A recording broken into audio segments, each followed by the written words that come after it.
Slovakia. We're here before the Cathedral of St. Martin, where our Holy Father has just arrived via motorcade. And he will be meeting with bishops, priests, men and women religious, seminarians, and catechists on this, his 34th apostolic journey here in Budapest and Slovakia. And greeting the Archbishop of Bratislava. Before going any further, I would like to welcome all of you joining us for this live broadcast. Many of you tuning in through various Vatican media channels, the Vatican Audio Live Events app, the Radio Vaticana app, the Vatican News web portal, English YouTube channel, or many of you through our Facebook Live feed. To all of our television viewers out there, a most warm welcome to all of you tuning in throughout the world, some through Catholic TV, Catholic Faith Network, Shalom World TV, EWTN, Salt and Light TV, Shalom TV India, our Holy Father greeting with a wave now, some of the people who were waiting for him in front. We have other television viewers through Atmadarshan TV, but we also have radio listeners out there too. We'd like to welcome you as well. We have some tuning in through Radio Maria in Papua New Guinea and others through Luminous Radio and other local radio stations picking up the broadcast.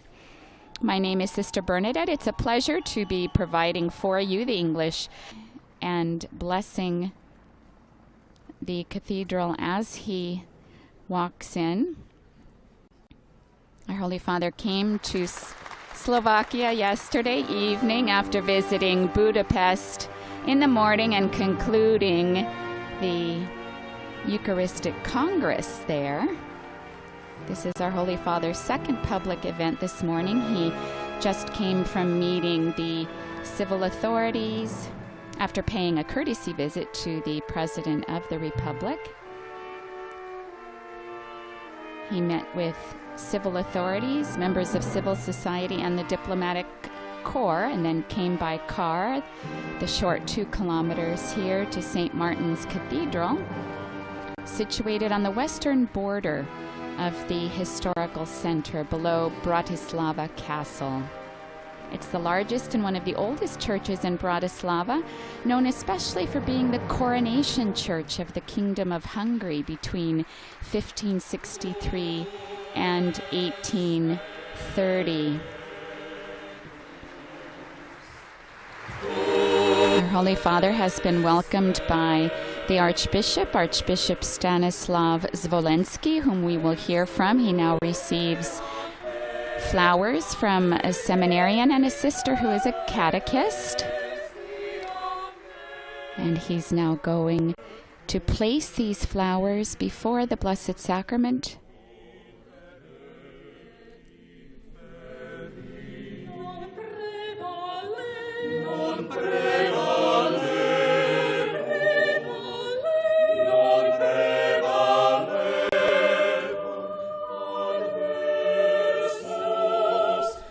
Holy Father, having offered the flowers and spending a few moments in prayer, now heads to the altar.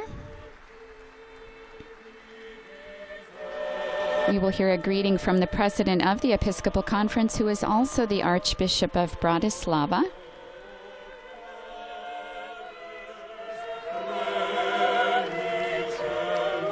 We see the entourage accompanying our Holy Father behind.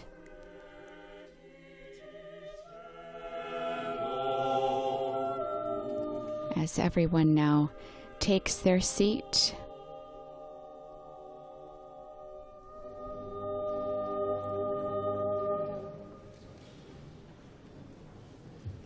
We now hear from Archbishop Zvolensky on behalf of the Episcopal Conference. Aby som vás čo najsrdečnejšie privítal v katedrále svätého Martina. Allow me to give you a cordial welcome in this Cathedral of St. Martin in Bratislava. Jedinečná česť a radosť pre nás všetkých, pre biskupov, kňazov, diakonov, zasvetených It is a tremendous honor katechétov a katechétky, že ste prišli medzi nás, náš Svätý Otec. It is a tremendous honor and a great joy for all of us, bishops, priests, deacons, consecrated men and women, catechists, that you have come among us, our Holy Father, to encourage us with your presence and to strengthen us in the faith.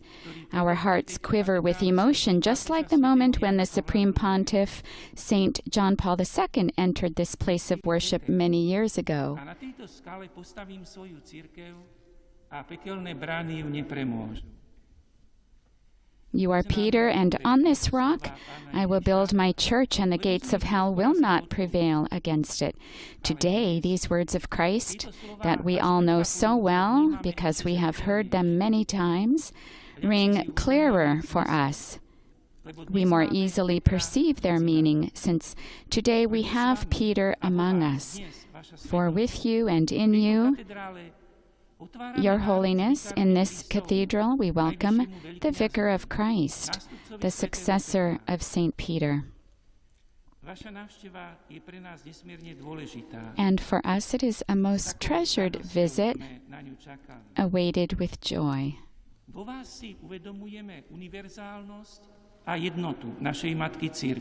Your presence makes us feel the universality and unity of Mother Church. And it makes us better comprehend that even in our time, the Lord God has chosen a leader among the apostles and has entrusted to him the keys of the kingdom. The people of Slovakia have always loved and respected the Holy Father. And they love and respect Pope Francis. Every day we ask the Lord's help for you, praying, even singing. We always seek to know and better understand what Peter tells us today. This is why I am so happy that you are here in person with us, and thus we will be able to listen to your words much more closely. I am sure this experience will help us give better testimony to the Evangelii Gaudium, to the joy of the gospel in today's world.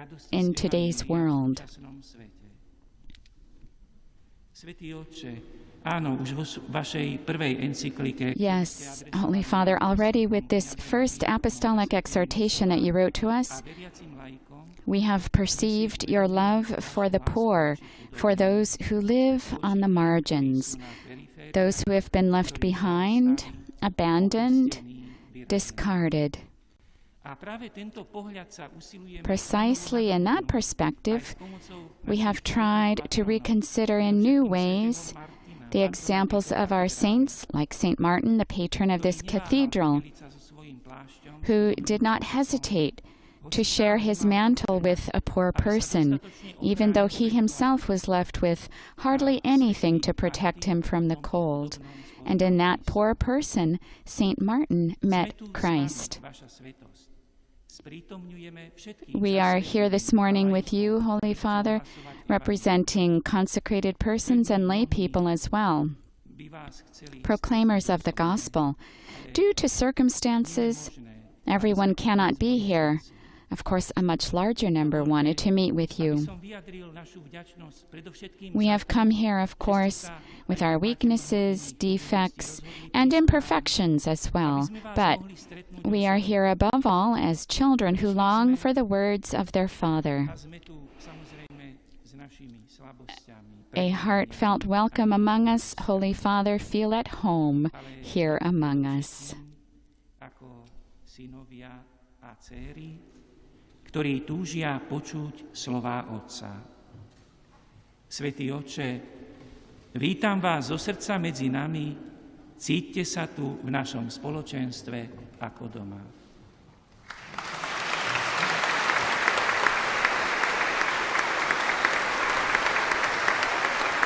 Our Holy Father now greeting Monsignor Zvolensky.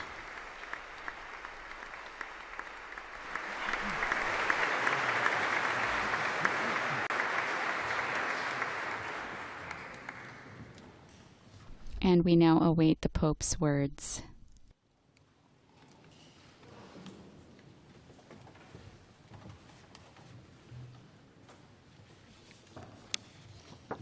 Non serve, no? Portatelo via. No, portatelo via. Non serve.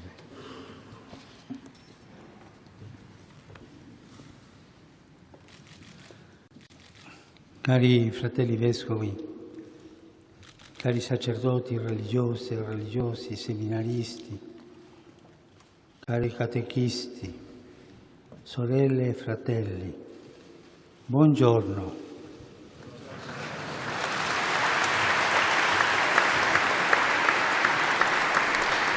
Our Holy Father greeted dear brother bishops, dear priests, religious and seminarians, dear catechists, brothers and sisters, good morning.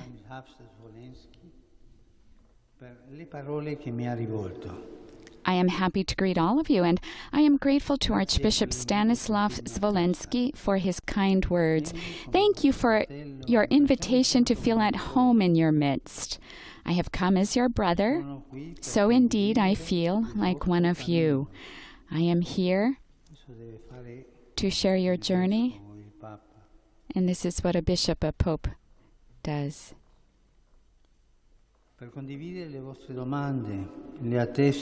To share your questions and the aspirations and hopes of this church and this country. And speaking of the country, I'd like to say to the President that Slovakia is a poem.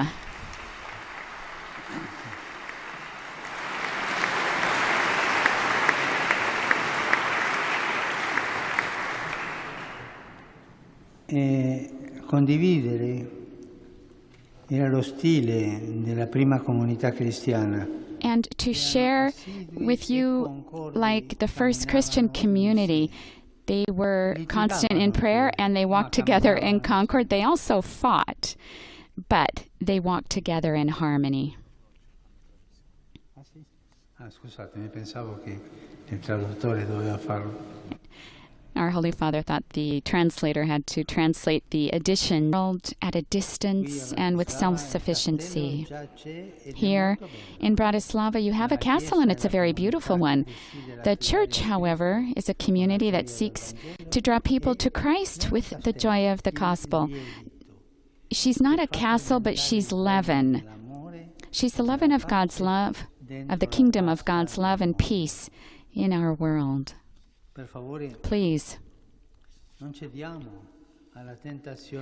let us not fall into the temptation of worldly trappings and grandeur. The church must be humble like Jesus, who emptied himself of everything and made himself poor in order to make us rich. That is how he came to dwell among us and to heal our wounded humanity. How great is the beauty of a humble church, a church that does not stand aloof from the world, viewing life with a detached gaze, but lives her life within the world. Living within the world means being willing to share, to understand people's problems, hopes, and expectations. This will help us to escape from our self-absorption for the center of the church. Who is the center of the church? It's not the church. When the church looks only at herself, and she ends up like the woman in the gospel who is bent over. She's only looking at herself.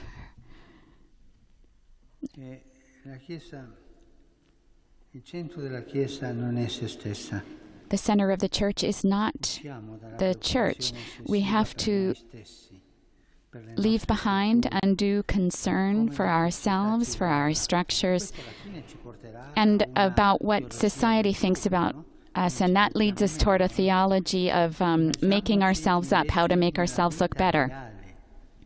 Instead, we need to become immersed in the real lives of people and ask ourselves, what are their spiritual needs and expectations? What do they expect from the church? It is important, I think it is important that we try to respond to these questions, and these three words come to mind. The first word is freedom. Without freedom, there is no true humanity, because human beings were created free in order to be free.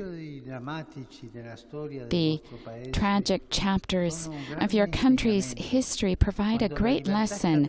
Whenever freedom was wounded, attacked, violated, and suppressed, humanity was disfigured. And the tempests of violence, coercion, and the elimination of rights rapidly followed. At the same time, however, freedom is not something achieved automatically once and for all. No.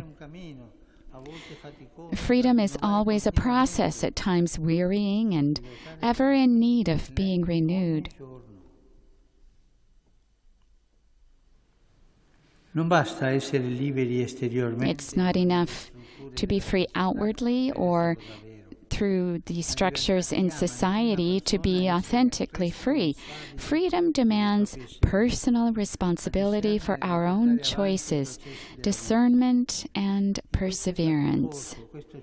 This is indeed worrisome and even frightening. At times, it is easier not to allow ourselves to be challenged by concrete situations, to continue doing what we did in the past without getting too deeply involved, without taking the risk of making a choice. We would rather get along by doing what others or public opinion decide for us, or what the media sell to us, that they decide for us. This doesn't work. And today, so many times, we do things that the media tells us to do, and we lose our freedom. Let us reflect, though, on the history of the people of Israel. They suffered under the tyranny of the Pharaoh. They were slaves. And then the Lord came to set them free. But to become truly free,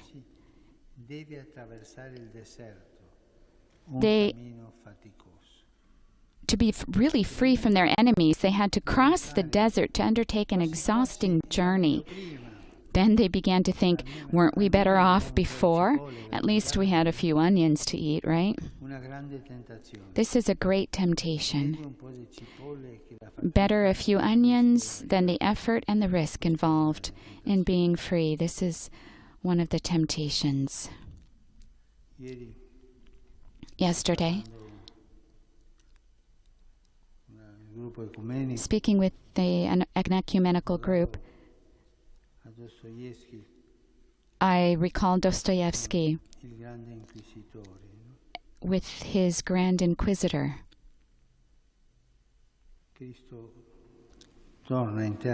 Christ comes back to earth in a hidden way, and the Inquisitor reproves him for having granted freedom to human beings. Just a little bit of bread, that's enough. Just a little bit of bread and some other things, that's enough. There's always this temptation, no? Temptation of the onions.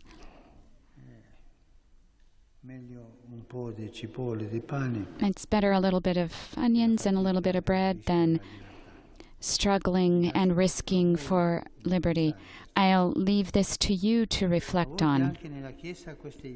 Sometimes in the church, too, this idea can take hold. Better to have everything already defined, laws to be observed, security and uniformity, rather than to be responsible Christians and adults who think, who consult their own conscience, and allow themselves to be challenged. It's the beginning of of being regulated, everything in order. In the spiritual life and the life of the church, we can be tempted to seek a peace that consoles us rather than the fire of the gospel that disturbs but transforms us. The safe onions of Egypt prove more comfortable than the uncertainties of the desert. A church that leaves no space for the adventure of freedom, even in the spiritual life, risks becoming rigid and self-enclosed.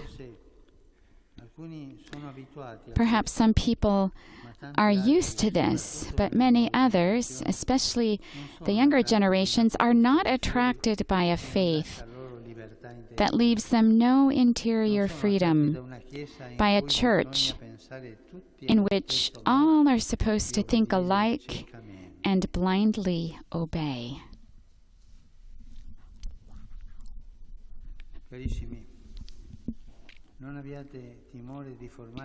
Dear friends, do not be afraid to train people for a mature and free relationship with God. This relationship is important. This approach may give the impression that we are diminishing our control, our power, and authority, yet the Church of Christ does not seek to dominate consciences and occupy space, but rather it wants to be a wellspring of hope in people's lives. It's a risk, it's a challenge. I say this above all to you pastors, for you are ministering in a country where so much has changed quickly, and many democratic processes have been launched, but where freedom remains fragile. This is especially true where people's hearts and minds are concerned. For this reason, I encourage you to help set them free from a rigid religiosity, to help them become free so that no one feels overwhelmed or crushed, that everyone should discover the freedom of the gospel by gradually entering into a relationship with God, confident that they can bring their own history and their own personal pain into His presence without fear or pretense, without feeling the need to protect their own image, so that they can say freely, "I'm a sinner," so that they can say it with sincerity without beating their chest and then always thinking that they're righteous. No, with freedom.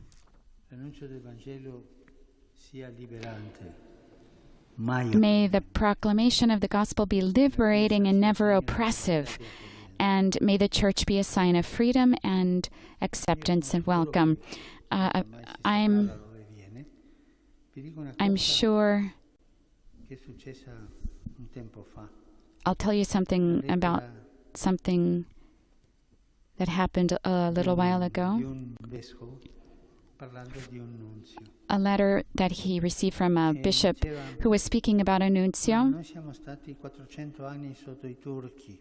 And the bishop said, we lived 400 years under the Turks and then 50 years under communism, and we suffered. But 7 years with this nuncio have been worse than the other two experiences. Sometimes I ask myself, how many people can say the same thing about their own bishop or about their pastor? How many people? No, without freedom, things don't work. The second word, the first was freedom, the second is creativity.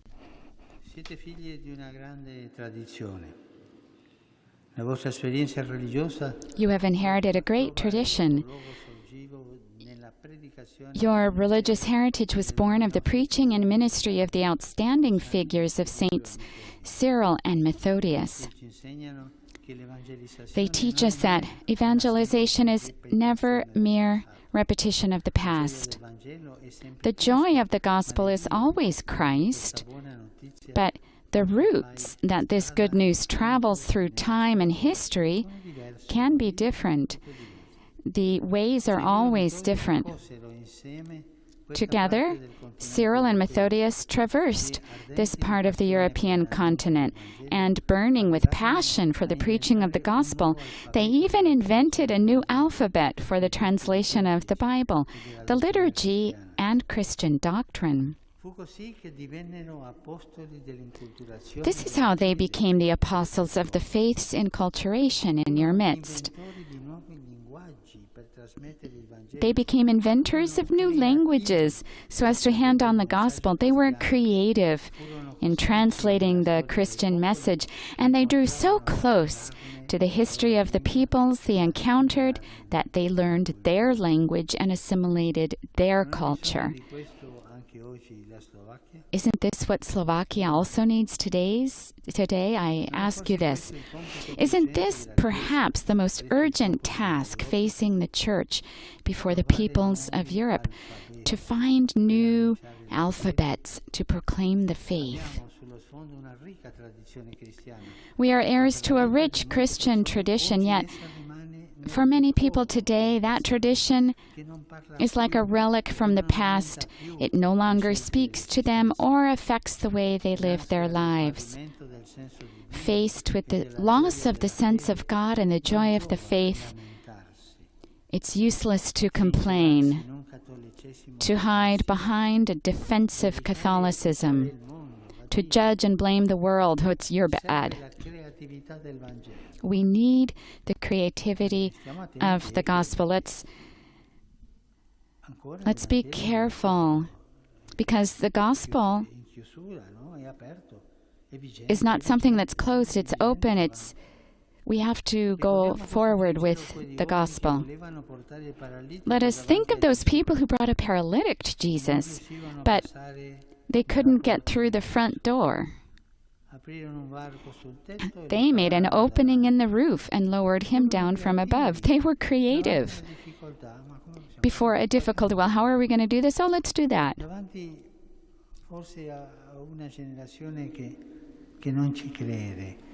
Before a generation that doesn't believe, that it's reduced to a culture that's more or less acceptable. Let's try to open a hole. Let's be creative. Freedom and creativity.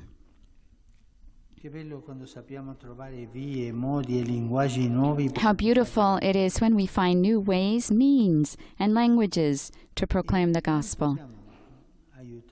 And we can help. Our human creativity can help, that each one of us has this possibility.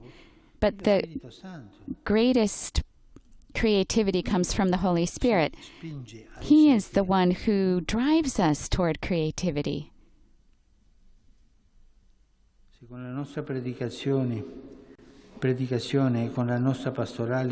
If by our preaching and pastoral care we can no longer enter by normal ways, let's try to open up different spaces and experiment with other means. And this I'm going to open up parentheses. Preaching. Someone told me that I talk too much in Evangelii Gaudium about the homily, because this is one of the problems of our times. Yet the homily is not a sacrament, as some Protestants might think, but it is a sacramental.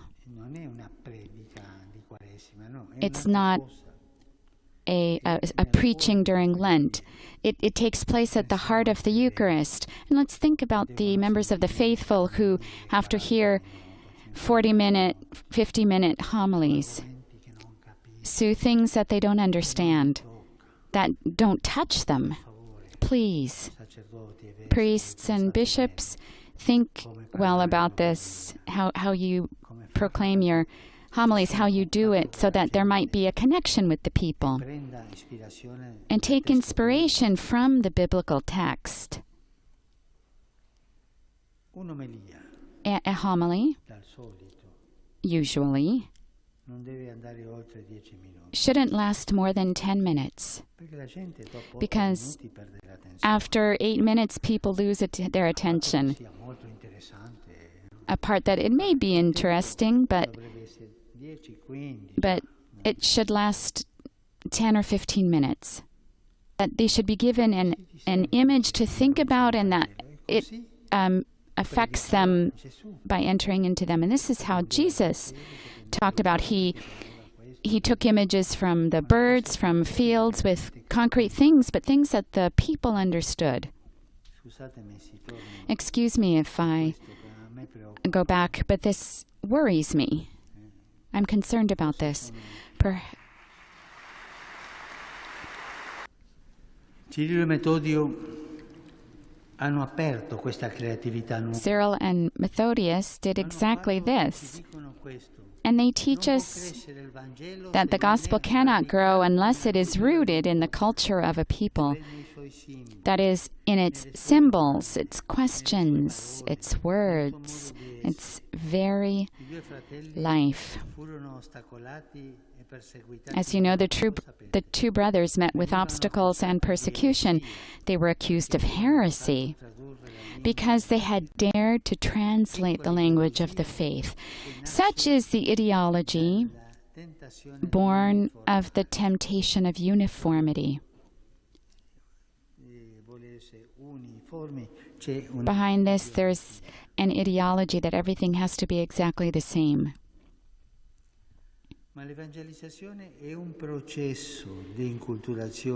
Evangelization, on the other hand, is a process of enculturation. It is a fruitful seed of newness, the newness of the Spirit who renews all things.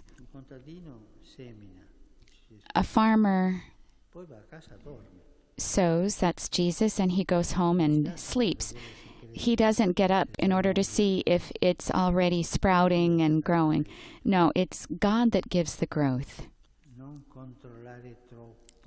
Don't control life like this. Allow it to grow like St. Cyril and Methodius did. We sow it and we take care of it like fathers, just like a farmer cultivates, but we don't go every day to see how it's growing. This kills the plants. Liberty, creativity, and in the end, dialogue. A church that forms people in interior freedom and responsibility is able to be creative by plunging into their history and culture.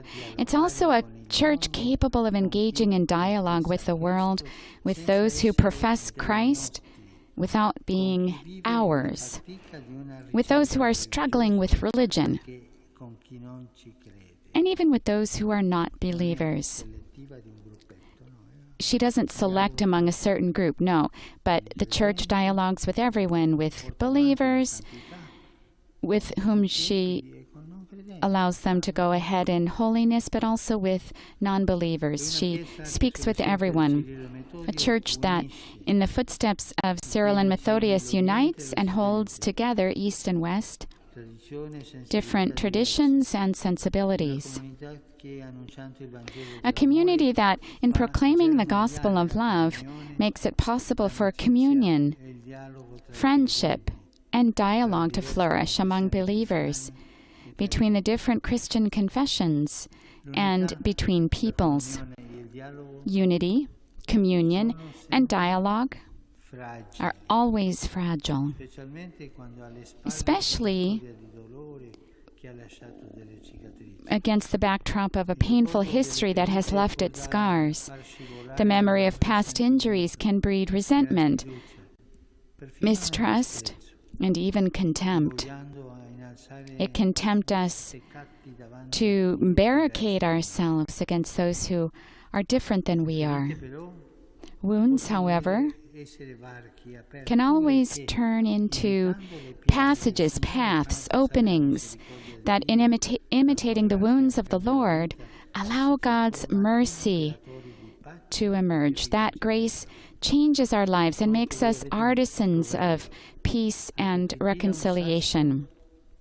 You have a beautiful proverb. If someone throws a stone at you, give them bread in return. This is truly evangelical. It is Jesus' own invitation to break the vicious and destructive cycle of violence by turning the other cheek to those who persecute us, by overcoming evil with good. Mi colpisce un particolare nella storia del Cardinal Cores. I am struck by an incident in the story of Cardinal Cores. He was a Jesuit cardinal, persecuted by the regime.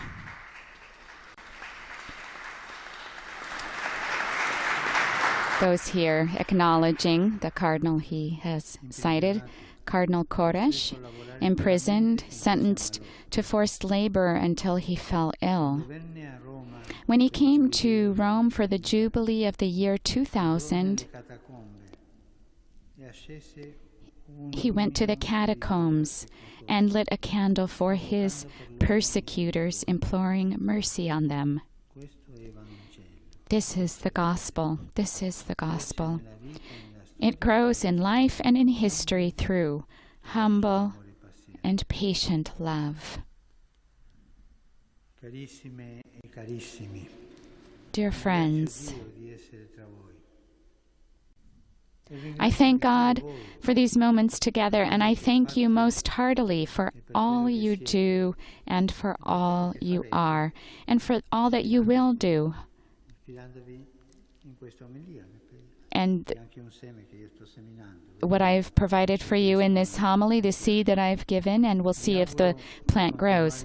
I encourage you to persevere in your journey in the freedom of the gospel, in the creativity of faith, and in the dialogue that has its source in the mercy of God, who has made us brothers and sisters and calls us to be builders of harmony and peace. I impart to you my cordial blessing, and I ask you, please, to pray for me. Thank you.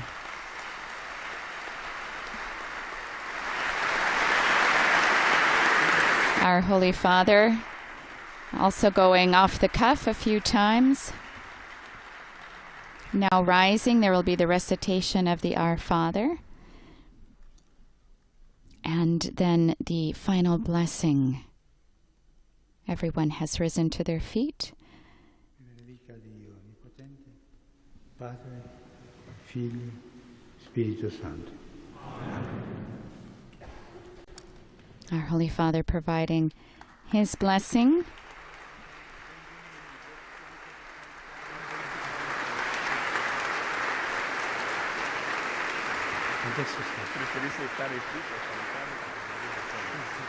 And our Holy Father will also be greeting all of the bishops who are here individually.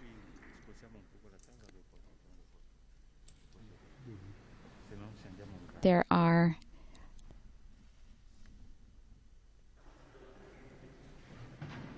many other people gathered here, not as many as we heard in the greeting, as would have liked to have been here.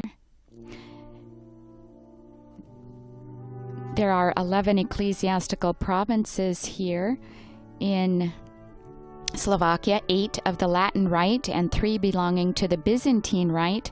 There's also a military ordinariate.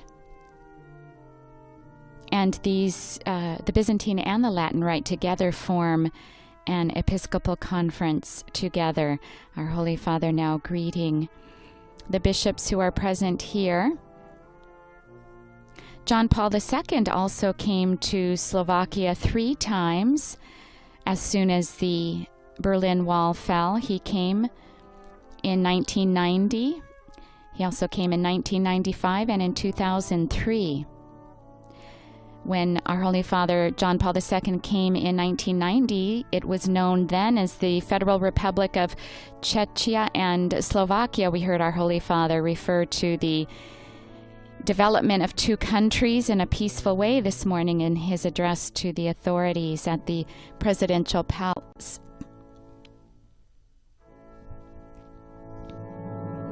The second time John Paul II came was in 1995 in July. And he also presided over a Byzantine Divine Liturgy, as Pope Francis will do tomorrow in Prešov. His last visit in 1993 took place during these same days, from September 11th to the 14th. And he actually met with the Slovak Episcopal Conference on September 12th. That's 18 years ago yesterday. Our Holy Father will continue on his journey today. This is his second day here in Slovakia.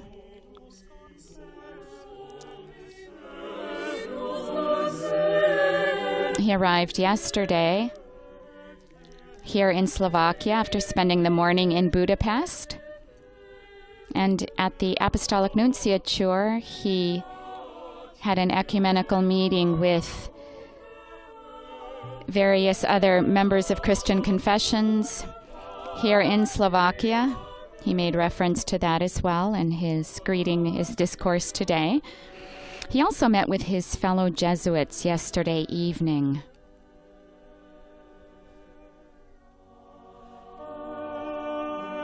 As we said, our Holy Father meeting in a very historic place here in Bratislava.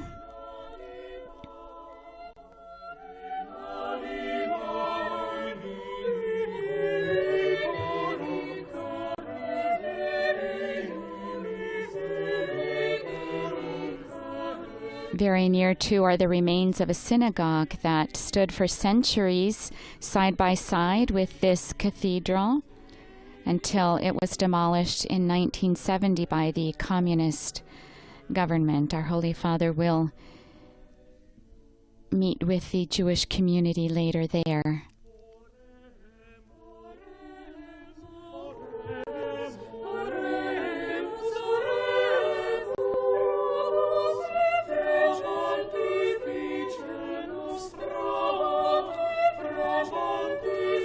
The cathedral dedicated to St. Martin of Tours, and a central picture in the cathedral showing him in typical Hungarian dress, dividing his cloak to protect a poor beggar from the cold.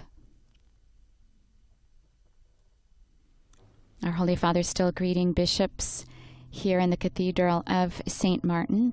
We see also those representing the Byzantine Catholic faithful here.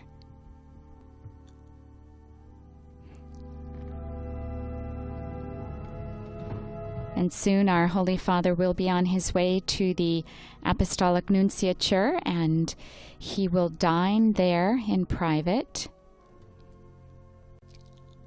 As always, he also takes time out on these visits to go to a place generally run by the missionaries of charity wherever he can, and the same is also true this afternoon. He will pay a private visit to a center known as the Bethlehem Center, run by the missionaries of charity.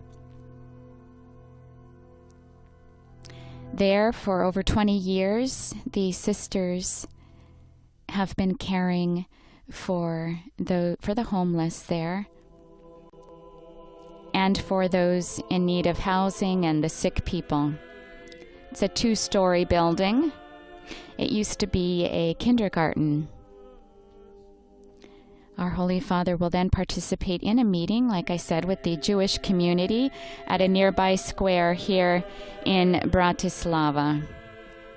This now ends our live broadcast from St. Martin's Cathedral in Bratislava, where our Holy Father met with bishops priests, men and women religious, seminarians, and catechists on this his second day on his 34th apostolic journey. We will be back later to continue our coverage of his journey. We'll be back around 4:40 time Central European time, but you can always catch us on Vatican News. You'll find the latest about his trip, as well as other Vatican and world news.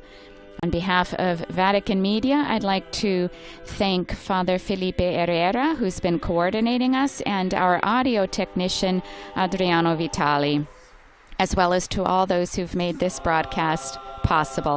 Thank you for joining us. We hope that you'll come back later. Laudetur Jesus Christus. Praised be Jesus Christ.